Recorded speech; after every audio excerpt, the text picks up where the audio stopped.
Los taxis de Madrid vuelven a inundar la Castellana. Se trata de la tercera manifestación del sector en contra del nuevo reglamento de la comunidad, una norma autonómica que todavía no ha sido aprobada, pero que liberaliza el sector del taxi al extremo. Hasta ahora los conductores libran obligatoriamente un día a la semana y 2 fines de semana al mes. Si se aprueba esta norma, cada uno podrá trabajar los días que quiera, sin limitación. Estamos en contra de esa norma que va a proveer especulación, precariedad. Así lo aseguraba el presidente de la Federación Profesional del Taxi de Madrid, Julio Sanz, y es que el sector asegura que así se acabará con su descanso y sus días libres. Nos quiere volver esclavos, completamente esclavos, trabajar 24 horas, 7 días. No solo eso, también supondrá la saturación del taxi madrileño. Lo explica Manuel Sánchez, representante del Grupo Emprendedor de Estudios Técnicos del Taxi. Libran 3.500 diariamente, que si las metemos dentro ahora mismo con esta liberalización tan salvaje que se quiere hacer, vamos a saturar las ciudades. 15.777 taxis circularían a diario en Madrid, un problema que no solo afectaría a los trabajadores del sector, sino también a la calidad del servicio. La precariedad, la inseguridad, la falta de profesionalidad y la incertidumbre tanto en la tarifa y en las condiciones de trabajo, pues quieren ser exportadas al taxi y eso desde luego no es bueno para los usuarios. Esta manifestación se convoca después de otras marchas anteriores, como la del pasado mes de enero o la que tuvo lugar en julio contra el proyecto de ley de transportes. Ahora, los taxistas de Madrid piden tener derecho al descanso y evitar un mercado salvaje en el que se vean obligados a trabajar masivamente por un salario que no será digno. Bueno, y para comentarlo de la mejor manera posible, hoy tenemos las dos versiones. Tenemos también a José Manuel Berzal, presidente de Unauto VTC. Muy buenas noches. Hola, buenas noches, muchas gracias. Y también a Nacho Castillo, taxista. Hola, buenos días. Buenas tardes. Perdón, buenas noches. Nacho, habitualmente se te conoce en redes con otro nombre. No sé cómo prefieres que te llamemos. No os preocupéis, como me conoce todo el mundo, me conocen como Peseto Loco y bueno, soy presidente de la Asociación del Taxi Plataforma Caracol. Bueno, pues como principal afectado por la manifestación de hoy, a mí me gustaría que dieses su punto de vista sobre estas reivindicaciones y si considera que va a cambiar verdaderamente algo. Las reivindicaciones que vayan a servir para algo, bueno, la postura que yo creo que tiene en este caso la Comunidad de Madrid no parece que sea que tenga mucha intención de ceder en este sentido, más bien intentan hacernos comprender a nosotros lo que nos interesa, ¿no? Y bueno, en los medios de comunicación de hecho están mintiendo cuando dicen que dos de las... Bueno, no mienten, lo que pasa que la interpretación que pretenden dar de este relato no es la real. Dicen que dos de las 3 asociaciones representativas que están a favor de su reglamento, y esto es cierto, pero lo que no cuentan es que esas 2 asociaciones de las 3 que hay, entre las 2 suman la mitad que la otra, que es la mayoritaria, y en este sentido, además, una de ellas, bueno, o sea, la representatividad se tiene en cuenta en función del número de licencias que están dentro de esa asociación, ¿no? Pero es que encima, una de esas asociaciones está llevada por floteros, es decir, que muy pocas personas tienen un montón de licencias. Eso es una representatividad que se coge con alfileres, ¿no? O sea, que realmente más del 90%, como se hizo en el referéndum que hicimos, votó a favor en contra, perdón, del reglamento. El pequeño usuario, en este caso, como tal. Una pregunta, para que lo entendamos. Paloma Guardia ha hecho un gran trabajo, lo ha resumido en esa pieza, pero ahora mismo, entonces, lo que se intenta implantar desde la Comunidad de Madrid es que todos vemos habitualmente un taxi que tiene una letra, esa letra significa cuál es el día que tiene de descanso obligatorio y adicionalmente sería un fin de semana cada 2, ¿no?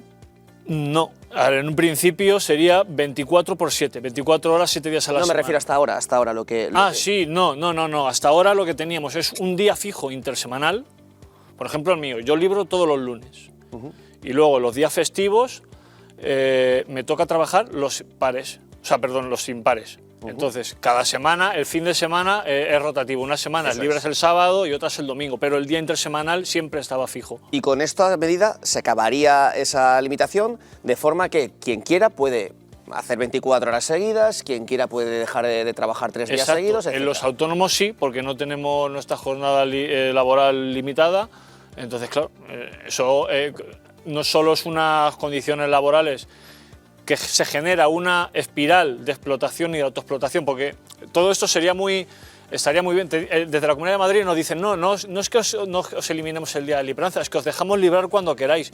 Digo, ya, claro, pero en el momento en el que haya unos cuantos que no lo hagan por sus necesidades, por su situación personal, eso genera más coches en la calle y eso genera que baja la rentabilidad hora de cada unidad de trabajo y entonces y ganar el mismo dinero tenemos que estar más horas en la calle. Entonces al final se genera una espiral de explotación y autoexplotación de la que es imposible salir si no se imponen unas reglas que todo el mundo tenga que cumplir.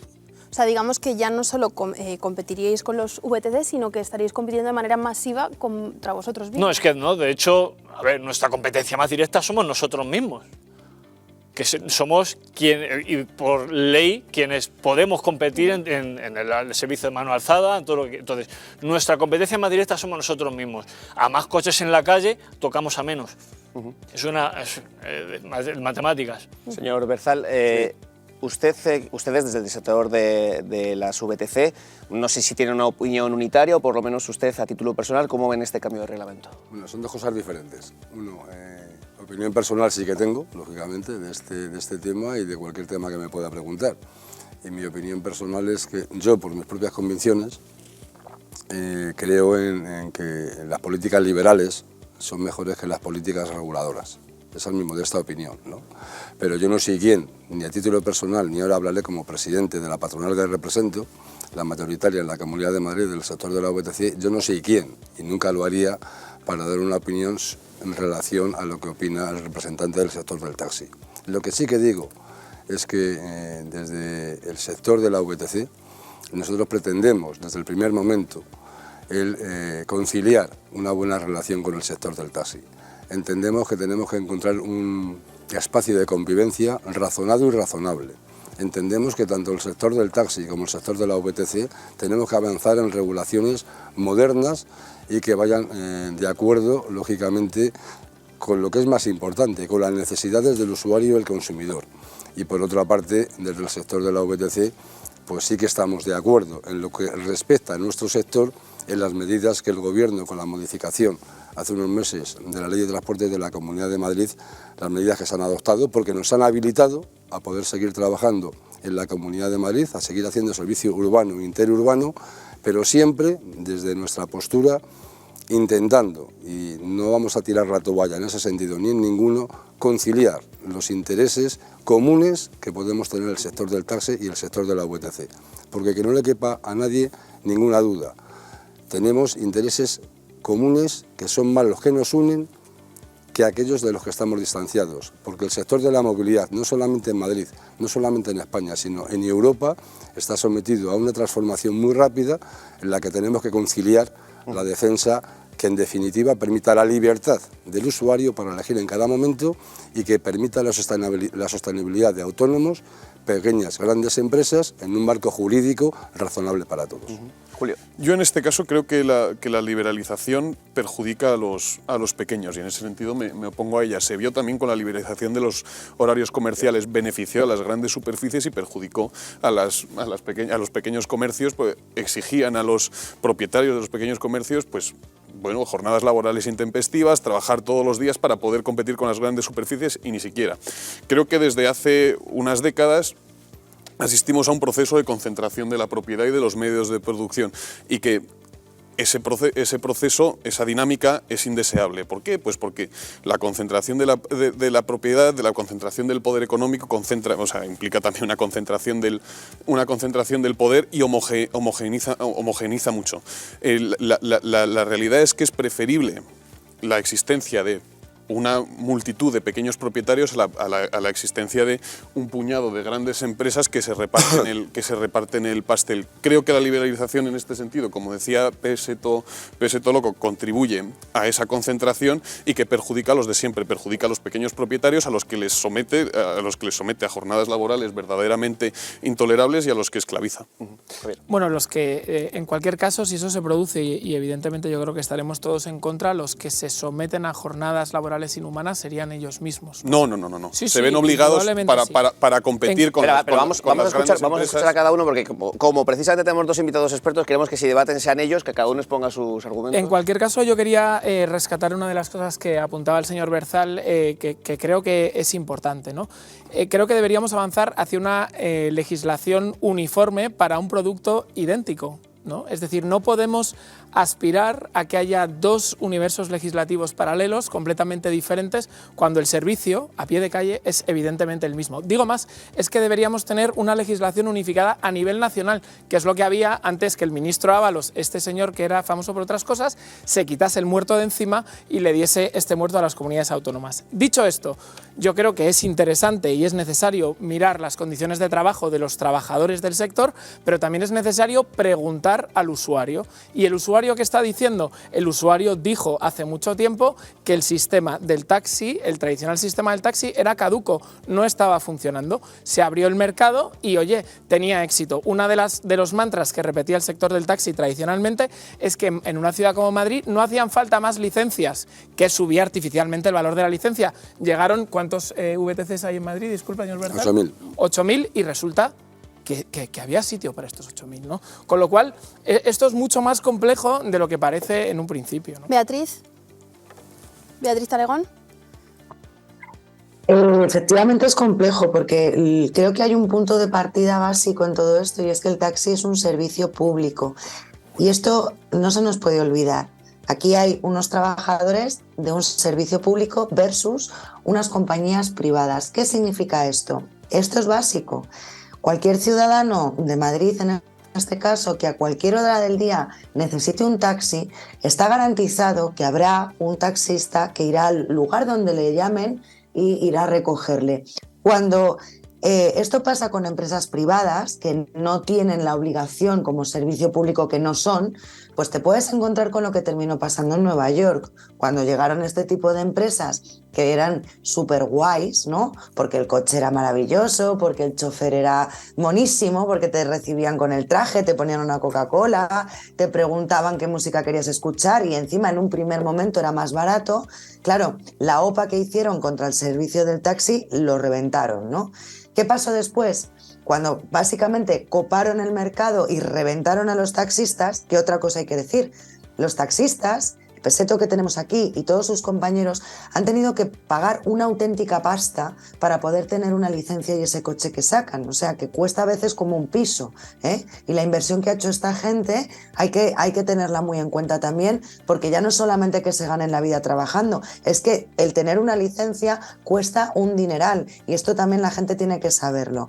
Lo que decía en Nueva York, cuando reventaron el sector del taxi, luego ¿qué pasaba? Que tú llamabas para pedir un coche con conductor y si no le interesaba la zona en la que tú estabas o la hora o el servicio no le compensaba, ahí no iba nadie a buscarte. Ese es el problema también que se corre con esto, si al final todo esto se liberaliza y no se mantiene como un servicio público que es el del servicio de los taxis. Ojo con esto, que hay que ponerlo muy en valor, la labor de servicio público de los taxistas.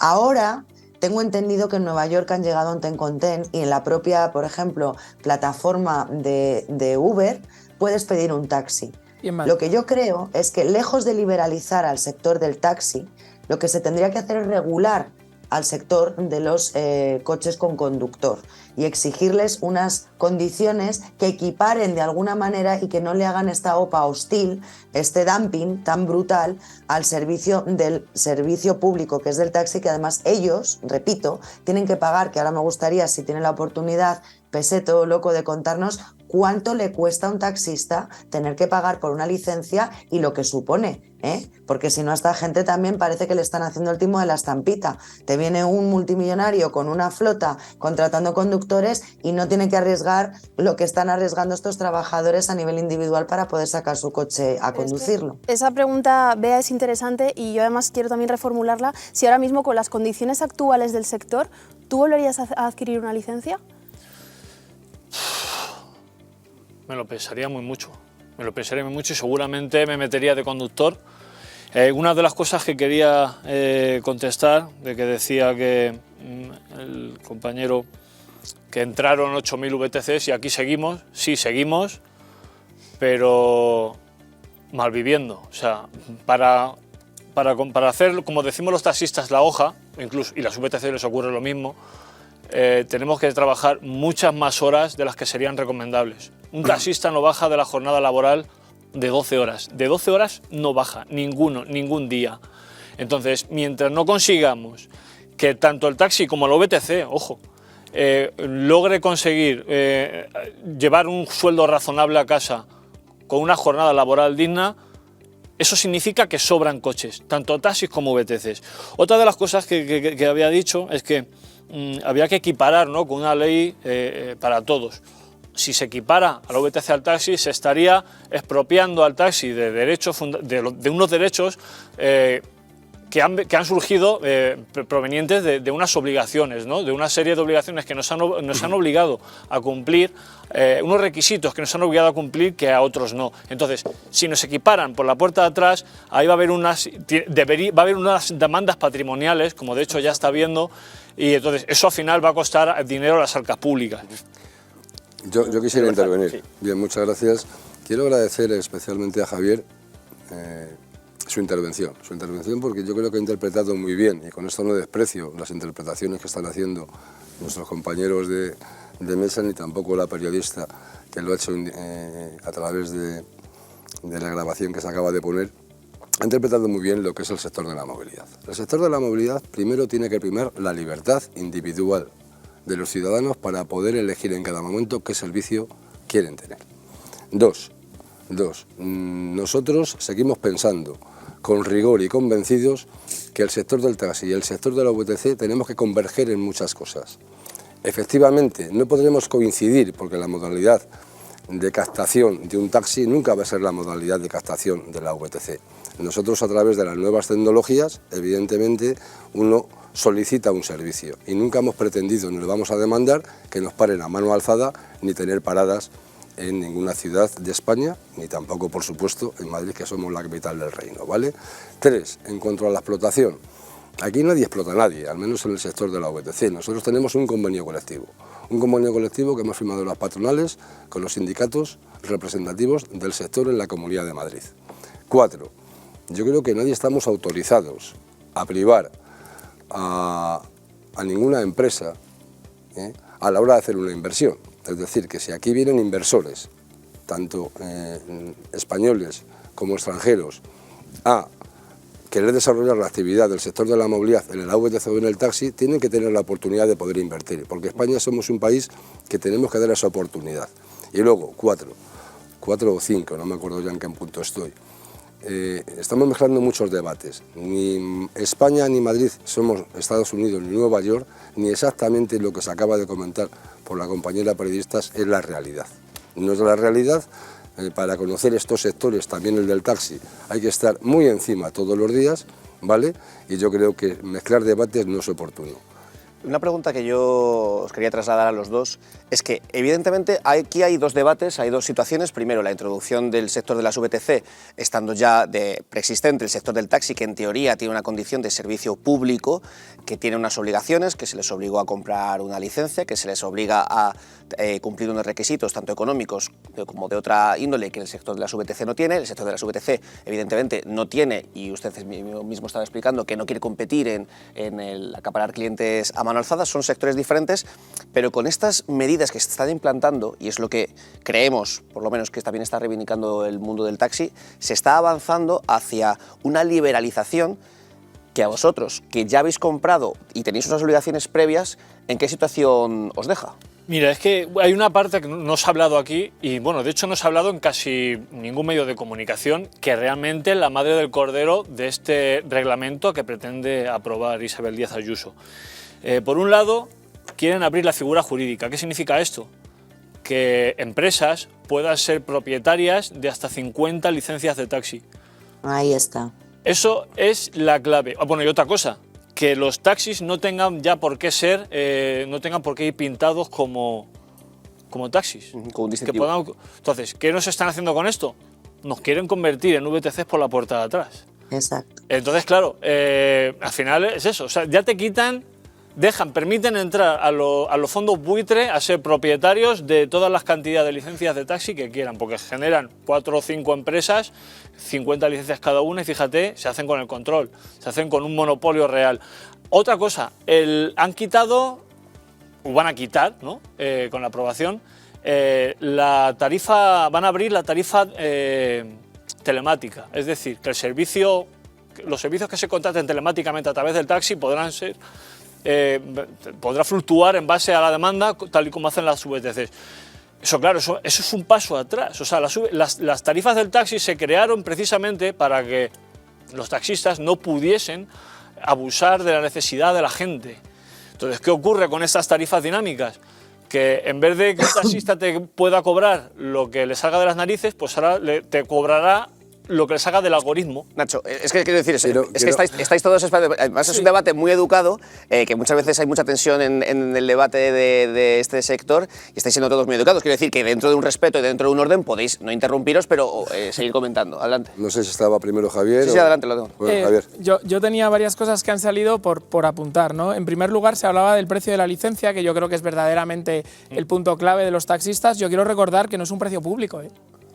No es un precio público. Es un precio de mercado que, sin embargo, cuando nosotros... que habéis puesto... No, pero es que cuando... Claro, es muy diferente. Estamos obligados incluso a declararlo. No, si no Nacho, lo declaras, discúlpame. Hacienda te cruje. No, evidentemente, si tú has pagado un precio, evidentemente tendrás que declararlo. Pero que no puedes poner otro precio. Pero que no es un precio público. El Estado no os ha obligado a pagar ese precio. Al final Hay un precio de mercado precisamente derivado de una situación rara de mercado que había hasta ahora, en donde, como había mucha oferta y muy poca mucha demanda, y poca oferta, pues las licencias subían. Cuando ha habido más oferta, lógicamente el precio baja de cajón. Segundo, a mí me congratula muchísimo ver a la izquierda, concretamente a Beatriz Talegón, defender a los autónomos. Bienvenida porque... Hola, que soy autónoma. Mira, perdona, que soy autónoma. Pero en otros debates, lo digo por la izquierda en general. Pues Beatriz, no metas a la gente en sacos porque estás hablando con una autónoma que peina canas. Te felicito. Entonces, más cosas.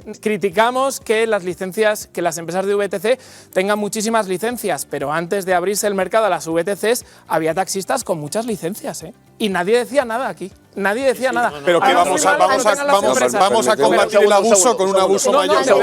Entonces, yo pregunto, ¿o malos todos o permitido para todos? No. Bueno,